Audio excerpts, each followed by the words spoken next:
may be the biggest thing that's ever happened. Wherever there is injustice, you will find us. Wherever there is suffering, we'll be there. Wherever liberty is threatened, you will find the three AmiVO's. Dave McRae, Garnet Williams, Mike Pongracz. Separately, they are humble Canadian voiceover superstars. Together, they are the three AmiVO's. Ladies and gentlemen, here we go. And now, the AmiVO's and Friends Super-Funtastic Happy Hour VOdcast. everyone ready? Yeah. Have you seen Dabby Coleman in Cloak and Dagger? Yes. That was a good movie. That was a good movie. That was one of my favorite movies as a kid. Fantastic. I like Cloak and Dagger. By the way, welcome to episode 4 of the AmiVO's and Friends Super-Funtastic Happy Hour podcast. Right. That's all good. Oh, Cloak and Dagger. you're all here. Sorry. Oh. We didn't realize we'd started the show. Go on, Mike. I didn't realize I left the door unlocked. We've just decided to start in a different way, but which is fair enough. Wait, is it Dabney or Dabby? Dabney Coleman. Dabney Coleman. I What said was it wrong. the show he didn't I? was on in the 80s? Buffalo Bill. Buffalo Bill. That's Buffalo right. Bill. I have, you know what, it's a shame. Don't tell me you have it on DVD. No, I just mean I can pull stuff like that. I've got like all this pop culture stuff just rattling around in my head. Ask me 2 + 2 and I need like a calculator, but that kind of stuff just comes right at, You're like a savant. nothing. You're a Finish TV the savant. sentence. That's a good word. There's like 32 toothpicks. Like I could just Wow. In a Wow. yeah. I was going to say, I was going to ask you to finish a sentence, but I realized it would be too easy because you're just too phenomenal. Now, does your brother let you drive on the driveway on Sundays? Only to Kmart. I'm not wearing any underwear. Kmart. To my immediate left, AmiVO Dave McRae. Hello, everybody. It was a Rain Man reference. Yeah, I know. I've seen Rain Man. In front of me, AmiVO Garnet Williams. Ole! I am 10 minutes to AmiVO Mike Wapner. Pongracz. 10 minutes to walk As you there. can see, this edition of the AmiVO's and Friends Super-Funtastic Happy Hour vodcast has started off with a movie theme, but which is not uncommon because our resident movie geek, I want to say. Yeah. Kind of. You're a movie aficionado. I am. I could You're give the you video the movie I guy. could give you the year of almost every movie. If you tell me a movie, I might be able to give you a year of it. All right, The Cutting Edge. Come on, who did not find Moira? Was it Moira Kelly? Was the actress? She was attractive. I'm not even going to. I don't know what year that was. What year was that? I don't know. Actually, I was hoping you could tell me. I don't D.B. know. Sweeney was in that. He was. Really? Was he? The Pachenko twist. I think that was the big move. actually haven't seen Wow. it. Okay. I've heard of it. I know the movie you're talking about, but I haven't. Well, that just totally fell off the rails, didn't it? Yes, I do have a film background. Yes, I make movies, and not the kind of movies you were thinking of, ladies and gentlemen. I make regular movies. But Dave also, it should be noted if it hasn't been to this point, Dave also does our vodcasts. He does the video transfer or the video production side of it. Yeah, the intros, He does the trailers and all yeah. that stuff. Yeah. And he also did a video of us in the studio the last time that we were here. Yes, Which, for I don't know, podcast number 3. Yeah. You posted that, did you not? Yeah, I did. Okay. Yeah, I did. I thought it was kind of funny. It was, except the ending.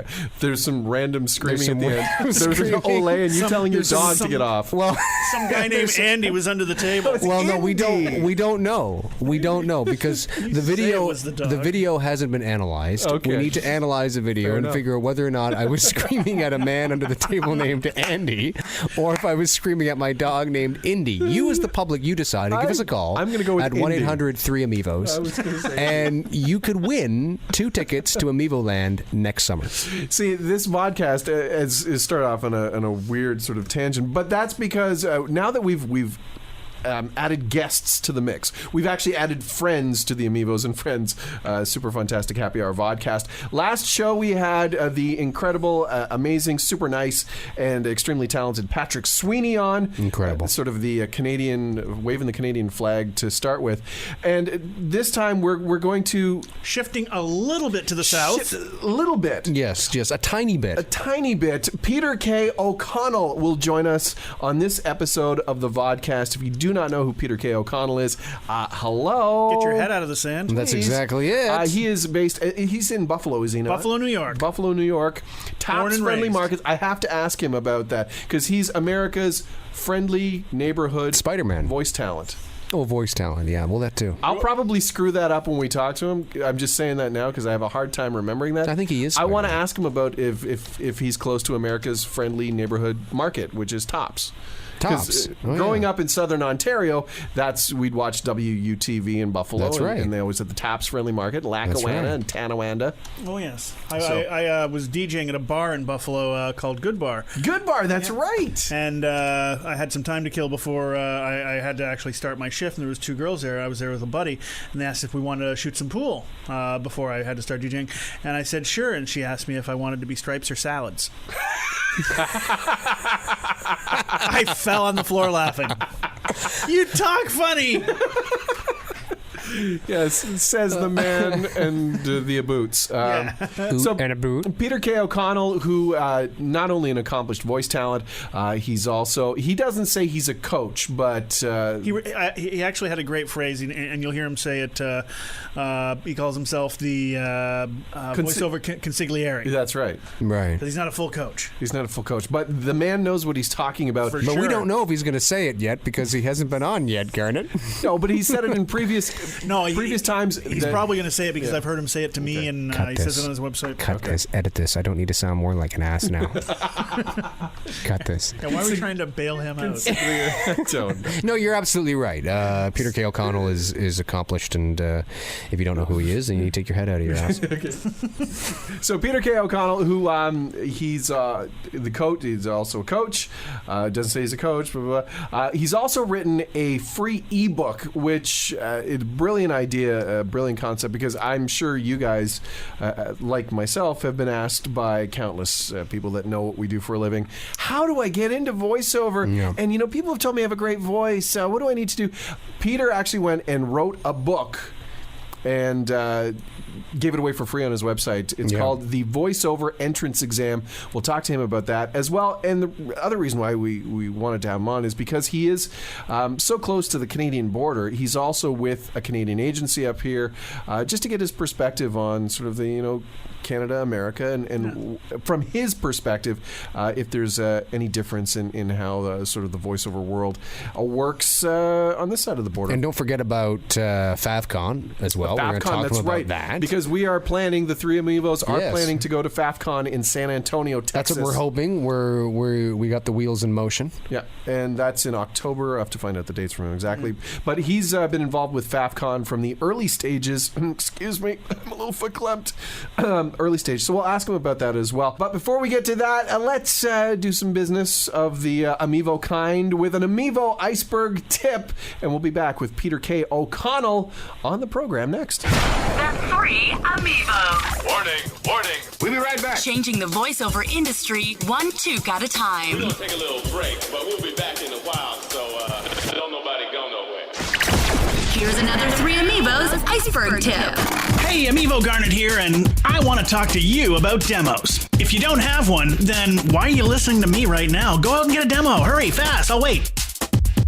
No, I'm not going to wait. However, as the rest of you know, a quality demo can make or break you getting the gig, or even make or break your career. Now, myself, I have several demos. Commercial, animation, e-learning, narration, etc. And unless you specialize in only one thing, say like audiobooks, you probably have several demos too. Having specific demos like that is great. They showcase all of your abilities, and the client doesn't have to sift through what they don't need just to hear what they do. But what if we narrow it down even more?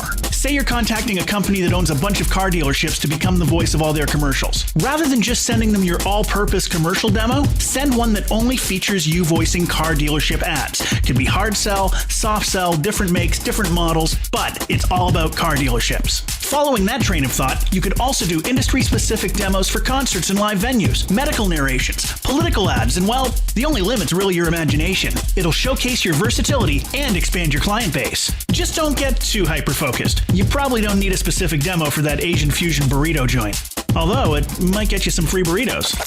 And now, the AmiVO's and Friends Super-Funtastic Happy Hour VOdcast. Everyone ready? Yeah. Joining us on the line, the one thing I really love about the website, first off, is it's so well written and so informative. So I feel like I already know our guest, but he has dubbed himself America's friendliest Friendly neighborhood. Friendly neighborhood voiceover. Well, and I just want to know, Peter K. O'Connell joins us. I want to know America's friendliest what is it? I can't even say it right. Neighborhood Spider-Man. You're a Yes. friendly neighborhood voiceover talent. Friendly neighborhood voiceover talent. Are you close to a friendly neighborhood tops friendly market? Who is this? Who's calling me? Peter K. You kids get off my lawn! I love it. Peter K. O'Connell, voice talent extraordinaire from not too far away from where we are here in Hamilton. From the birthplace of Buffalo Wings, voiceover legend Don Messick and the Goo Goo Dolls. And might I add, my favorite hockey team, the Ding, Buffalo ding, ding, Sabres. right Buffalo Sabres, yes. That's right. From Buffalo, New York. Fellow sufferer. That's right. I know. But there's still hope, Peter. There's still hope. And each and every year, I light some candles and I pray. It never works, but I pray. You keep praying, son, but you might want to find a different saint to pray to. Yeah, I know. Now, Peter, what's really unique and what we really liked and wanted to have you on the show for is because of your close proximity to where we are, and not to mention you have a certain tie to Canada with one of your representations. You're with Tada VoiceWorks, based out of Toronto, and we kind of like the idea, or wanted to get a feel for a U.S.-based talent who does work up in Canada, and sort of the similarities, the differences, what you find is maybe a good thing that might be different from what you do down your way. But before we get to that, a little bit of a backstory. You have quite the resume as far as voice talents go. Tell us a little bit about how you got into voice from sort of the early days and into what you're doing now. And back when I worked with Marconi, you mean when he was developing radio? way back then? No, back when you were, one of the, similar to Garnet and I, were just a good old radio slug, and then made the transition to voiceover. You started in radio, did you not? I did start in radio. First of all, thank you for having me on the show. And secondly, I am in part of a fellow Canadian, because my grandmother was actually born up in Canada. Get out! I am American Irish Canadian. Peter's a frostback. There we go. Yeah. Now I lived summers for about 43 years up in Fort Erie, Ontario, Canada. Wow. I am probably one of the biggest supporters of the country, just generally speaking. I think it's one of the most beautiful places in the world. Peter, you're just come back. I hope he's not pandering. He's pandering to it. That's true. No, I don't have to suck up to you guys. Let me guess. Well, and yes, I did start in radio. So as you know, I used to get paid in T-shirts because that's how you get paid in radio. And CDs or albums, depending on what decade you were. Yeah, albums back in the day. Yeah. So when I started in radio, I had a splicing block, a straight razor, and some tape. And that's how we used to cut commercials back in the day. Started in Dayton, Ohio at Hit Radio 100, and they were a hot AC station. And they did very well. And then one day I went on vacation and came back, and somebody had the absolute come-aparts in the commercial production department, who was the production director or something, and something went terribly awry. And they said, "We're taking you off the 6 to 9 shift. You're now our production manager." And it's, first thing, and I'm all of like 20 years old, 19, 20 years old. And I'm like, "Oh, you're going to take me off the air." There you go. If I had an agent, I'd call one. But then it turns out, of course, as all those little things are in life, that it turns out to be this great gift.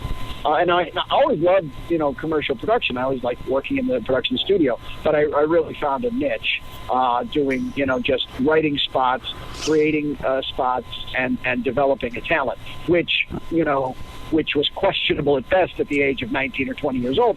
But, again, if you're paying me in T-shirts, you don't get much. So I wore my Flashdance T-shirt because, yes, we did do the premiere in Dayton, Ohio of Flashdance. Wow. Oh, yeah, I'm telling you. I want to tell you. And it was actually, I was working the evening shift, so I didn't get to go to the movie. I just got a T-shirt. At least you got a T-shirt. I'm surprised. Well, at least I didn't have to suffer through the movie. How about that? That was the real prize. I'm surprised they didn't make you sit in the chair and pull the bucket of water down over top of you for a stunt. Well, there was that. I did that at home. I really didn't need to do that in front of people. That was something I'd like to do at home. That was another story entirely. So voicing in the radio station, as most production people end up having to voice stuff if there's not enough announcers around, or you just don't have enough bodies in the radio station. It's a Friday at 5:00 and you still got stuff to do and there's nobody. You end up voicing quite a bit, and you realize that was a natural talent. Yeah, it came very well to me, and this was back in the day when you were doing mostly announcing. But I did sort of have a friendly tinge to my voice, and I don't mean that egotistically. I'm just describing amongst peers how I thought I sounded at the time, and I was able to use that a little more than the radio announcing voice that everybody wants to listen to. Nobody wants to listen to that, but it was the '80s, and that was what was selling back then. So you had the real conversational voice before anybody knew that was a thing. Yeah, I didn't know it was marketable. Who knew? I was, 19 years old and stupid. Now I'm almost 50 years old and still stupid, but I know.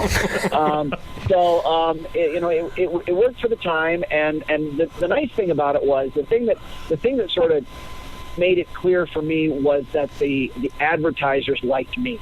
They asked to work with me. Mm-hmm. They wanted Peter to do their spots.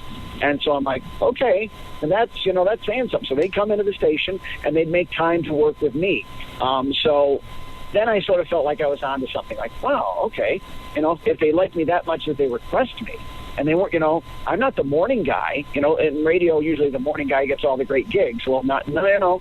These were clients seeking out the then evening guy, and later I hosted the oldies show on Saturday nights and had great rating success with that. But I mean, it was very nice to know that people liked my commercial voice, and so I went on from there, and then just developed my craft from there.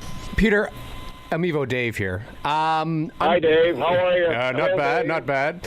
I'm curious to know. I mean, you have a wealth of experience behind you, dating back to the 1980s, and I'm just curious. Between then and now, in your view, what is one of the biggest changes that you've seen in voiceover in terms of perception?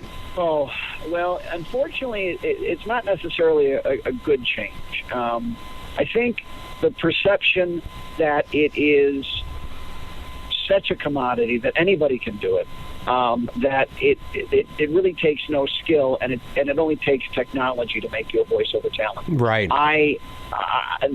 That disappoints me in many ways. Not directly for my business, because people who want to work with me, they want to work with me, and that's fine. But it's what it does to our industry, what it does to the voiceover industry. Everybody has the right to make their living however they want to make their living. And pay-to-play sites, which I think you guys are probably familiar with, mm-hmm. Those sites that you pay, an annual fee of something like $300 a year, and they send you and 25,000 of your closest friends a lead for a voiceover commercial, right. or a narration, and everybody just sort of jumps in and, well, maybe I'll get it. That'll be terrific. Oh, that'll be swell. I'll do it for $25. And then the development, not specifically for voiceover, but one of the categories that this website called Fiverr.com, I'll do any job Fiverr. for $5, including voiceover. Right. And I was on a website, and I forget what it was. It just had an ad for Fiverr on there. I think it was a marketing website. So it had an ad for Fiverr for a logo design for $5. And I'm right. like, oh my gosh, that's such an insult to these people who have such amazing artistic talent. And for $5, and so for voiceover, the change that you're asking me about is that what I've seen change is the value of what we do has been lessened. Absolutely, it has been lessened by the pay-to-play. It has been lessened by technology. Yeah. Everything that was good about technology can also, be considered, in my opinion, bad. Because I'm usually a very optimistic person, but I think a lot of what has happened here with technology has hurt our industry and hurt the artistry of our industry. No, I would agree. For lack of a better term. Yep, absolutely. Now, going to switch gears here because Garnet here, AmiVO Garnet. I was looking over. AmiVO Garnet, how are you? I'm fine, Peter. I'm AmiVO Mike, AmiVO Dave, AmiVO Garnet. Well, we all sound the same. Spider-Man. To infinity and beyond. No, it's true. It's a good point you make because I find that a few people who I know who have listened to the VOdcast/podcast/VOdcast, whatever the heck it is now, have said that if they're not used to hearing all three of them. Drinking in a production studio is really what it is. Jeez, how did you know, Peter? Because that's exactly where we are. What's going on right now. Well, he sees right through us. What, if you're in Canada and you're in radio, you're drinking. Okay, so AmiVO Garnet here to preface. Let me ask you a question about social media because looking over your website, you're all up in it, and I know that you have a. Yo, I'm all up in it. Yes, you are. I'm a 50-year-old, and I'm all up in it. Word up. What part of Buffalo are you from? The Poe side of town. From reading your blog and reading your website, that you prefer LinkedIn over Facebook, but yes, I do. And I understand your reasons why you're very clear on that. But do you have a strategy that you use for combining all social media effectively? And I'm talking stuff like Google Plus as well, your YouTube channel, Pinterest, like whatever, to try and effectively use them all together in your marketing strategy. Oh heck no, I don't. I mean, I get called on a lot by voiceover folks to help them with a variety of things. I have something called the voiceover workshop, and I work with voiceover talents as a consigliere, not a coach, because I'm not qualified to be a coach like a Fraley or a Maurice Tobias or somebody like that who really knows what they're doing. I'm just telling them what I know. But they come to me about marketing, and they always say, "Oh, I'm on social media," and social media has its place, but in the marketing of any business, including a voiceover business. Social media is but a channel of what you do. And so, but more directly to your question about how does social media all come together in one, pot, it really that doesn't necessarily. See, the way I look at it is social media should be looked at based on the audience that you want to address your marketing message to. And for a voiceover talent, there are a variety of different audiences that we're usually going after. And I'll give you an example, and it's just one of about 1 billion you can come up with different variations. If you were going after an advertising agency, advertising agencies as a category of audience that you wanted to talk to, maybe specifically not just agencies, maybe creative directors or copywriters, for example, right? Because those are the folks that are more likely to hire a voiceover talent. You want to think about what social media they're most attracted to, and which social media channel, they are most attracted to. And that could be any number of ways, but what's important is what is the message you want to get out to them, and then when you figure out what that message is, look at the different media, the social media channels that you have, and then pick your channel that way. I mean, can you, in essence, go to a web integrator like Hootsuite and send one message with a link to a blog post to Facebook and Twitter and LinkedIn and darn near everything else at once and get it all out there? Sure you can. And will it get some views? Absolutely. I mean, you got things like Twitter that give you the hashtag, and people are more akin to hashtags, so they look under things that are interesting to them. So if they see something in there, they're more likely to follow up on it. But when you're using social media as a marketing channel, it's so important to figure out what message you want to get across. It can't be something along the lines of call me for a $25 voiceover. Well, could be. You could do that if you want something. Fiverr. But no, Fiverr. See me on Fiverr. I've got a page on Fiverr. I'll do it for $3. I'll pay you to do your voiceover. Fiverr. It's getting there. But if you look at the marketing message you want to get across, for example, maybe you want to tell somebody about some new cool thing new cool attitude or new persona that you came up with. So maybe you want to put something like that in one of the LinkedIn groups, just the LinkedIn group, just that one group to get that message out. That to me is a good use of social media. If you want to put out something silly like a viral video that has something to do with creativity, maybe a link on Facebook works for you. But again, all of that depends on who you're connected with on those social media channels. If you're connected with, all your cousins from around the world, they're not going to give a rat's patoon about that. They don't care, but you've got to make sure that you're somehow hooked up with those people in the industry that you want to, the creative directors, the copywriters in this example, and make sure that they are, that's my GPS if you're hearing that. Turn left here. Exactly. I'm lost. Turn left here. Oh my God, it's a lake.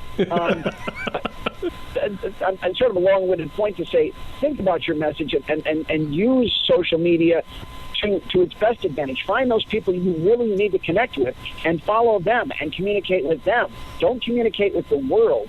Find a way to use social media to get your message across to the right people. Even if it's a few people, I'd rather communicate with a few of the right people than 100,000 of the wrong people, because what's the point? Well, that's an interesting sort of to dovetail on that is, do you find now that with social media, especially in the voiceover community, that voice talent that are either new to the business or relatively new tend to either spend more time selling to their peers as opposed to selling to potential clients and engagers, and sort of and do they also do you find that now with social media that talent are, I don't want to say they're building their I'm fighting with the GPS. I'm sorry. I turned the damn thing off. I thought I turned it off before, but I guess I didn't. I thought there was a woman in the car. No, that's okay. No, well, there is a woman in the car, and my wife might be listening, so she should stay on the lady. But what I was sort of getting at with social media, it seems now, because it's so easy to use, and because it seems to be the platform of choice for voice talent now, especially new ones, that there's this need or desire to present yourself or give yourself a persona without necessarily having the goods to back it up, per se. You're laughing because you know what I'm getting at here. Create the illusion. It's like Dave said, it's creating an illusion of a talent that's either better or further along than actually is. Or that they're actually busy. Hey guys, I just finished a recording session for a new car dealership in Rangoon. Okay. Do you find that though, Peter? I mean, in my observations, Mike is right, and it's something that we sort of talked about on the inaugural VOdcast. Was this exact topic? But it's interesting to get your point of view as well, because we find that there are a lot, and not everybody, of course, but there are a lot of people who are very good at marketing, very good at creating the illusion that they are better and further along and more knowledgeable than they really are. Well, first off, I think if you're further along and doing more voiceover work, you don't have the time for social media. How's that for a quick observation? Right there. I mean, and I've pretty much given up on Facebook. I mean, like literally in the past month, I've dwindled it down to almost nothing, except for my voiceover page. I'm just done with it.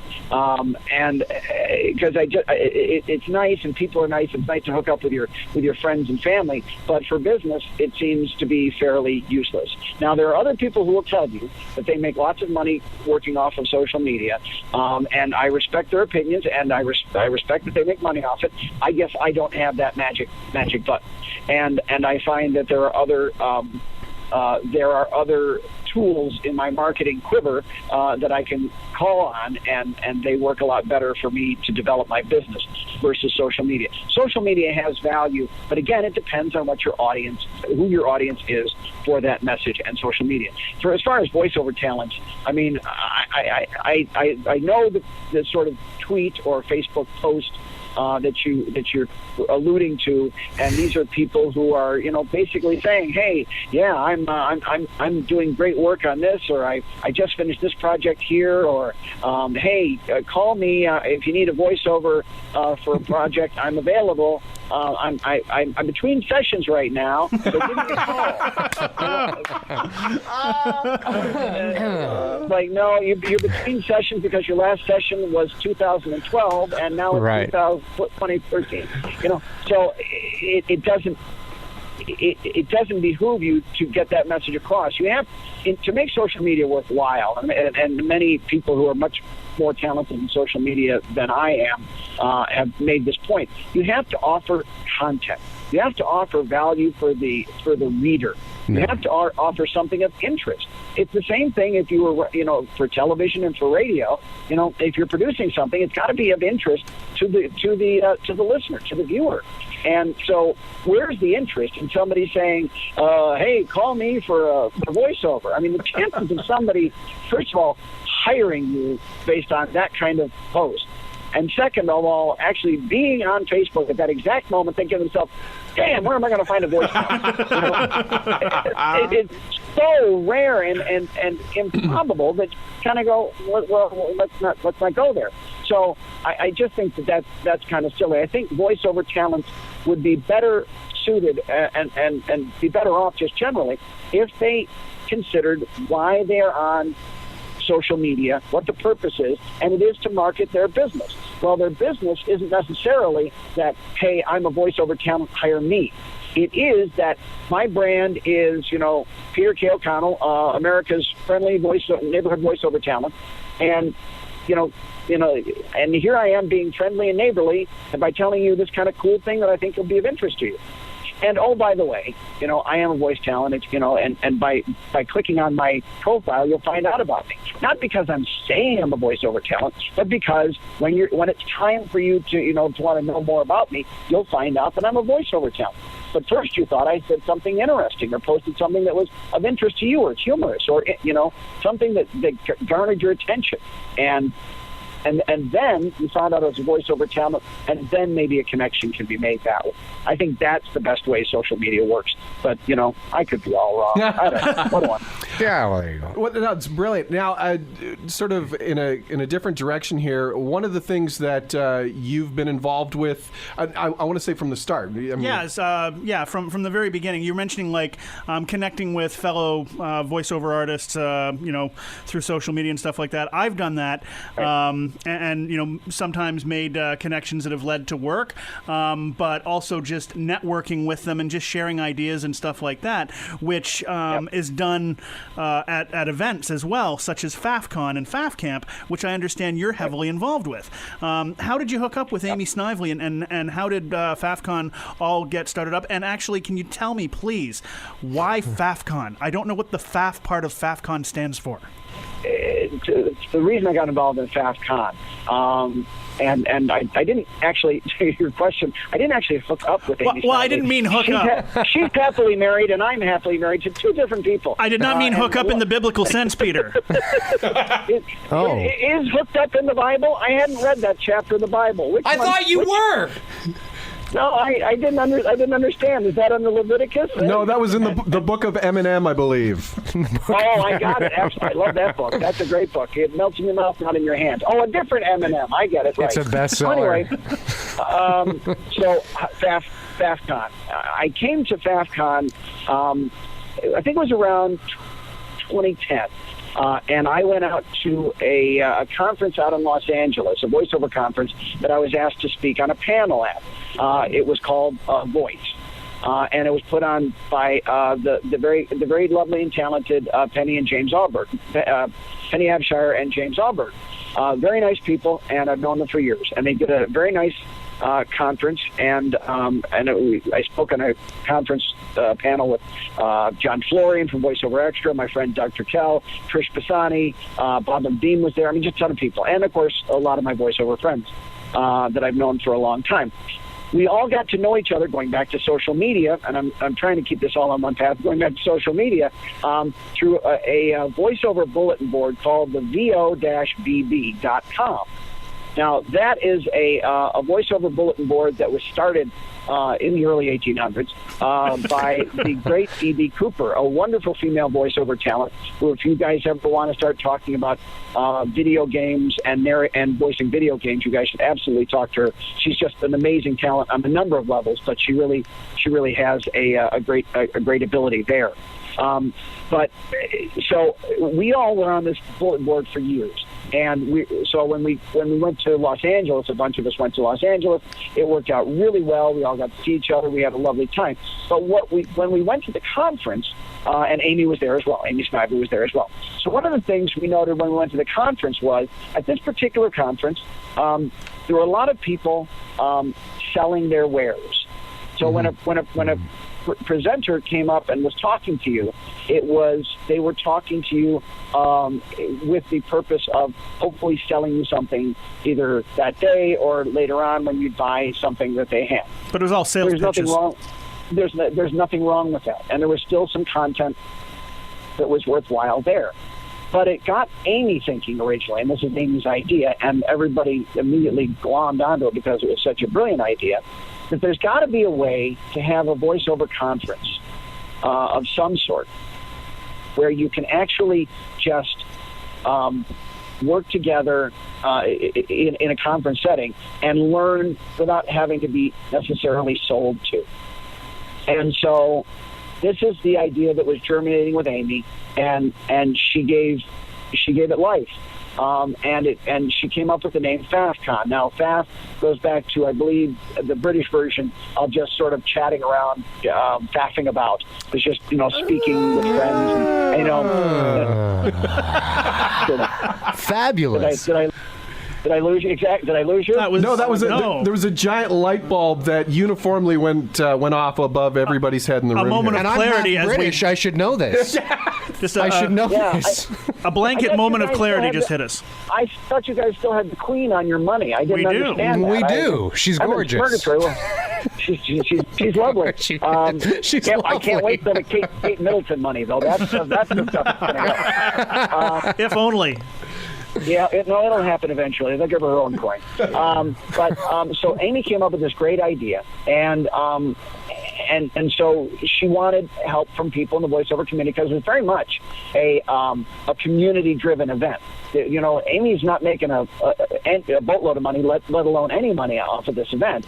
It should be a business venture, but it's more of a venture of love and trying to break even on it. Yeah. There's nothing wrong with that either. No. And so at the particular time she started the event, she and I had known each other for a while, and certainly she's one of the female voiceover talents on my website. She said, well, can you help me? And of course, sure, I can help you. So unfortunately, the good news was I could help her. The bad news was I couldn't attend the first FAFCon. Because my lovely bride was going to give birth around that time to our third child, and my wife kept saying something silly like, "You have to be here." Why?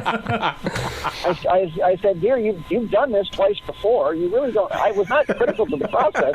There's people with masks on and lights, and they seem like doctors and nurses and stuff like that. Yeah, I'm really, I'm not really necessary. You have to be here. So I stayed. And was all the better for it. Had a lovely time with our third child, a young boy who's now 2.5, coming up on 3. But so what I did at the time, as I recall, was I crafted a video and engaged all of my voiceover friends to participate in it, and it was. We tried to make it look good, but it was ranked amateurish at best, and mostly because of my script and my creativity. But it was,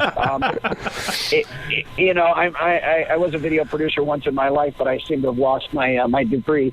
But it worked out well to get the word out on the event, and everybody was very excited about it, and it's grown since its first event those years ago in Portland, and now it sells out within hours, within an hour, because FAFCon is limited to just 100 voiceover talents Each of the voiceover talents have to be vetted, be proven to be, a full-time voiceover talent, making their living at it, doing it professionally, etc.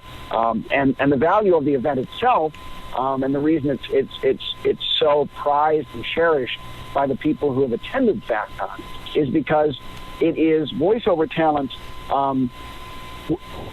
The voiceover talents who are in attendance create the event.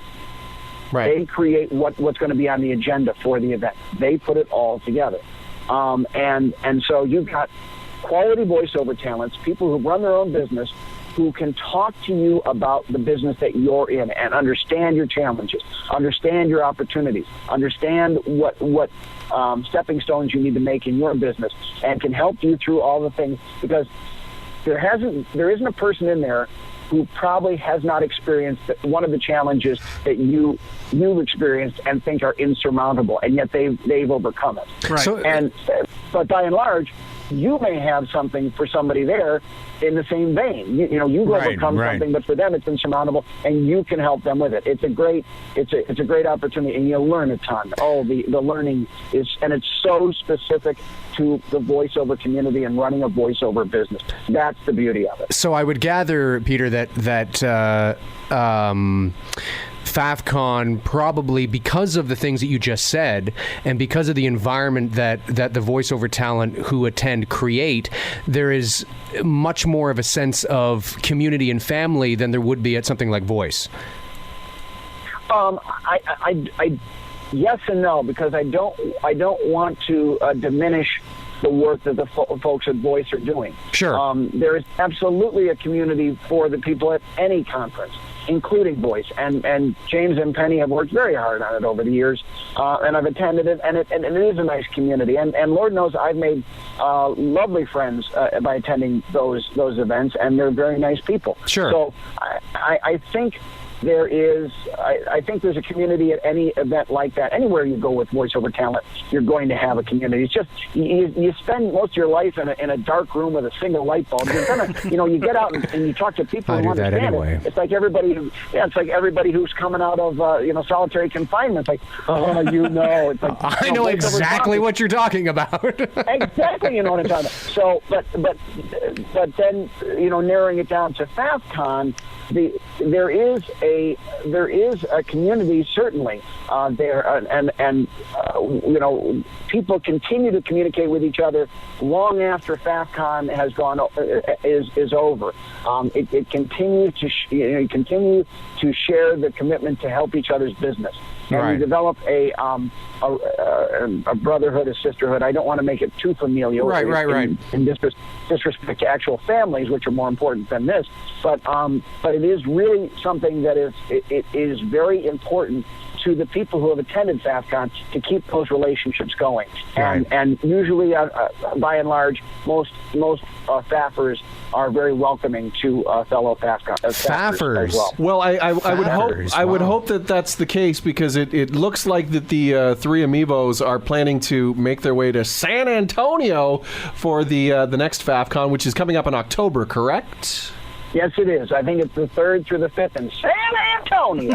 I hear the Alamo is there. Is it? I don't know. No, the Alamo's in there. Isn't the Alamo? I thought the Alamo. I was trying to make a Pee-wee's Big Adventure joke here. Yeah. Is there a basement in the Alamo? I thought the Alamo was in Arizona. Yeah. Is it in Arizona? I don't know. The hell do I know? We're Canadians. We don't know. We don't know American history very well. Apparently. That's all right. But you can say Regina without giggling. That's a good thing. Ding, ding, ding. Peter K. O'Connell, the website is audioconnell2ns2ls.com, correct? Yes, sir, it is, or peterkoconnell.com, or, stupidvoiceoveridiot.com. I think I have that one, too. And also, and if you do go to the website, we didn't touch on it, but the voiceover entrance exam, which was the ebook that you wrote, that you put on your website for free. What? For free? For free? Is that right? That was done for a very, very selfish reason. everybody would call me and say, "I would like to be in voiceover. Can you help me?" That's exactly what it's like, too. And I talked to them for 20 minutes, and I'm like, "Oh, okay. Well, here's what you need to do." And after a while, I just went, I'm an idiot. I'm giving this away for free. I should get paid for it. So the first thing I did was write a book and say, "Look, you probably don't have the talent. There's a very good possibility that you suck. Don't do this." And then if you can get past that, because this is a business of rejection, then let's go on to the next level, and let's try and put something together. And just so you won't think that I am actually kidding, I have an email from 2:45 today from a woman I will not name who says, "Hello, I was wondering if I can get more information on how to be a voiceover talent. I'm planning on taking a voiceover class at my college this summer, but I'm curious to know if additional experience is needed." I'm telling you, that's from today. I can't make that up. Now, Peter, thank you so much for taking the time and chatting with us. Look forward to meeting you at one of Pat Sweeney's VO and TOs coming up, hopefully this summer. That would be great. I would love to do that and then buy you guys a beer and visit with you. Awfully kind to include me in this. I was told it was going to be 15 minutes. And I pity the poor fool who has to edit this mother down. That would be me. Asking questions. It's all gold, Peter. It's all gold. It's like part 5 of our interview with Peter O'Connell. Will this ever end? Oh my God! It's like terror in Iran, day 342. It just won't end. But, thank you guys for having me on. You're awfully kind. And what a nice job you guys do with it too. You're very good interviewers. No kidding. Well, thanks, dude. Appreciate it. Thanks very much. And again, we really appreciate it, Peter. The website again, audioconnell.com, and he is your friendly neighborhood voiceover talent for commercials, narrations, whatever you need. Peter, drive safe, and we'll talk soon. Thanks, guys. Have a great night. You too. Take care, Peter. Bye. And now, And now, it's time for another 3 AmiVO's Fun Fact. Hey, it's Amiibo Mike. All 3 AmiiBos have some really neat talents outside of VO. Amiibo Dave is a stellar and accomplished filmmaker, kind of the Spielberg of our trio. Amiibo Garnet is a top-shelf top chef in his own right, kind of our Gordon Ramsay, Jamie Oliver. As for me, well, I can't cook that well, and my high school film attempts were less than stellar, but I've always had the knack and passion for acting, so I've done some stage work in my time, things like On Golden Pond, You Can't Take It With You, but I thoroughly enjoyed my time playing Picasso in the wonderful Steve Martin play Picasso with the Lapin Agile. Now, the director was a dear friend of mine and a talented actor in his own right, Jason Paquette. Now, if you've ever seen the play, you'll know that Picasso gets to kiss 2 women during the play. You think that'd be a breeze? Not so much, considering one of those women was actually Jay, the director's wife. Not really sure who it was more awkward for, though. Me, Jay, his wife, or my fiancée, now wife, who was sitting in the audience. So, as far as the AmiiBos go, I guess that makes me the Gerard Butler of the group. Actually, more like Alan Thicke, I suppose. Ben, but mine. And now, the AmiiBos and Friends Super-Funtastic Happy Hour Vodcast. everyone ready? Yeah. Welcome back to the AmiiBos and Friends Super-Funtastic Happy Hour Vodcast. Again, our thanks to Peter K. O'Connell, our second guest. Yes. He's a great guy. Yeah, funny guy, too. Really funny. And even though we thought, the first show we had a Canadian guest, this one we were going to have an American guest, we didn't. We had a Canadian guest again because that's he's right. part Canadian. A shocking twist. And spent most of his time when he was younger as a kid in the Fort Erie area, which is really cool. That's not too far away here from AmiVO Mountain. It's not. Oh, wait, Deep did in I the bunker. Yeah. Dude, don't say too loud. Just don't give out the longitude and latitude, and we'll be fine. Yeah. and he's Who the hell gives out longitude and latitude now? back in the old timey days. But he's also an admitted Sabres fan, so Amiibo Dave and him, they did something they could. Instant We bonding. bonded. They bonded. We bonded. It's very sweet. It was. It was quite romantic. I'm looking forward to FAFCon now. I mean, I was looking forward to before, but in hearing, and now that we know what a FAFer is, Yes, That's right, a now we know what FAFer. the FAF part of FAFCon stands for. Yes, it does not stand for Fabulous Conference, which is what I thought it might it's stand the Fabulous for. Unconference. So FAF, how do you get FAF from that? I don't know. But that is October 3rd to 5th in San Antonio, Texas. Now, I believe if you go to the website, early June is when they're going to open it up to the 100 submissions. Yes. So I don't know if we're going to get let in though, I don't know. because he said they vet the people that apply. Yeah, They do. there's all kinds of criteria they have. I haven't what been spayed and happens- neutered yet, so Neither have I. Not that and kind what of happens? Mikey, honey, no, not that kind of vet. What See, happens? Where's Patrick Sweeney? He could have warned me with his medical stuff. Sorry, Dave. What happens if you get in, but we don't? Oh, wait a minute. Or Oh, I the didn't two even of us think get about in, that. or you don't. What if? You know what I'm saying? That could put a rift. Ooh, Don't it let could. don't let Amy Snively know. She could drive a wedge between the three AmiVOs. She could. There could two be AmiVOs. a wedge The AmiVO. Why did you look at Dave when you said the two AmiVOs? because I'm out. I'm the odd man. I was saying you you're said the you- odd man I said out. odd man out. You and me are in it. He's out. I don't know. That's fine. Well, he did not show up to the. The lone AmiVO. He was golfing when we were. Am I going to be hanging the out Scott with Pat Wayland of Fraley. this group? Is that what it is? Am I going to have to be the Axl Rose? No, because in February I three missed out on AmiVOs. meeting Rob Paulson. That's right. And then in And then May I missed you out missed out on- reading Pat Fraley. Yeah.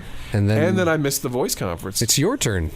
It's going to be Mike and I. I don't that miss get- anything. I Yeah, obviously that's have true. no life outside the group. I'm the Ringo. Ringo Starr. I can't top that.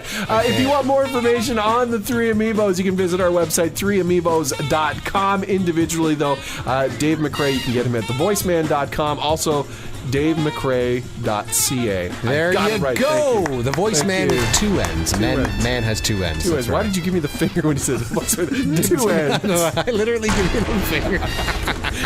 Garnet Williams at williamsvoiceovers.com. Myself at allthingsmike.ca. Which is changing. Keep saying that. That's my catch. I don't know. At some point, I is changing. need to get Psychologically, he feels better if he keeps saying that it's changing because it's like it's actually changing then. You can also email us at 3amivos@gmail.com. For the man to my left, the funny guy, AmiVO Dave McRae. AmiVO Garnet Williams in front of me. Ole, I don't want to clap anymore. Do it. It sounds Ole! like I thought it was a tree branch. What did you think it was? A staple That gun? was a staple gun. Ole! I am AmiVO Mike Pongracz. Bite me! Clap on, clap off. Wishing you till the next time we see you again a very hearty Ole! We are finished. We are over. It's over. The AmiVO's and Friends Super-Funtastic Happy Hour Vodcast has been brought to you by the three AmiVO's. Show's over. It was written, recorded, edited, and produced from deep within the Great White North by Dave McRae, Garnet Williams, and Mike Pongracz. Are we going bye-bye? For more AmiVO fun, questions, or comments, check us out online at 3amivos.com. On Twitter at the 3amivos. Until next time.